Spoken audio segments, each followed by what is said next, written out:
विवाहे च प्रवेशे निर्गमे तथा संग्रामे संकटे चैव विघ्नस्तस्य न जायते शुक्लाम्बरधरं देवां शशिवर्णं चतुर्भुजां वदनं ध्यायेत् सर्वविघ्नोपशान्तये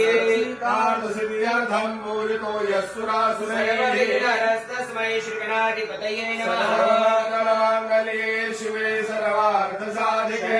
त्र्यम्बके गौरी नारायणि नमोऽस्तुते सर्वकार्येषु नास्ति देशाभिमङ्गलम् भगवान् मङ्गलाय तनो हरेवरतनं सुविदं तदेव ताराबलं चन्द्रबलं तदेव बलं दैवबलं तदेव लक्ष्मीपते ते त्रियुगस्मरामि लाभस्तेषां जयस्तेषां कृतस्तेषां पराजयः